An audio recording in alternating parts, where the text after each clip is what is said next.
Yo, Abang Seni rushing dari Tawau pergi Sempona. Okay guys, dari untuk anda, hari ini kami punya first concrete untuk projek Tong Talung. Alright, too bad saya supervisor Abang Seni sakit, demam. Ya, kebelakangan ni ini memang ada macam musim demam dan influenza.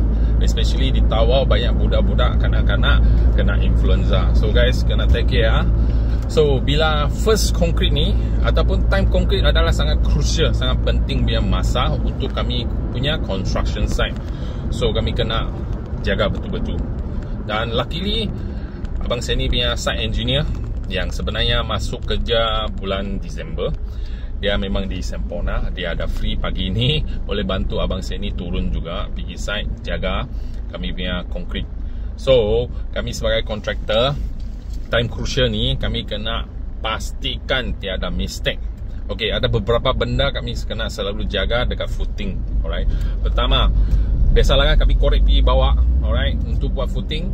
So kalau ada hujan ataupun kena air mata ataupun ada tempat lain yang dia leak air masuk di kami punya footing point, kami kena pastikan dia clear ataupun sekurang-kurangnya lah tidak tenggelam kami punya footing yang kami mau konkret ni. So ini pump sangat penting.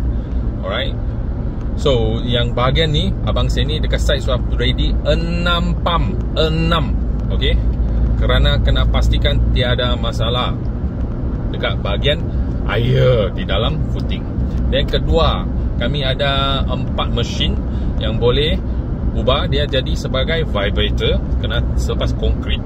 Alright, ada angin-angin, ada buih-buih angin di dalam konkret tu, kami kena vibrate dia supaya dia keluar. Dan kami bila kami buka formwork, tiada honeycomb.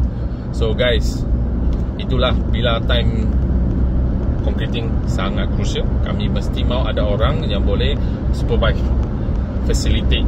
Kerana kami one shot akan buat 2 blok L dengan blok M punya footing concrete. So pun kena facilitate itu concrete lorry. Kerana kalau you sudah concrete separuh, lepas tu you punya second batch terlampau lambat sampai you akan ada construction joint bila kami buka itu formwork. So ini ada beberapa point yang dimana kami kena jaga. So guys, let's go pergi Sempona site Tong Talung. Jangan lupa follow, like, comment, share Abang Seni.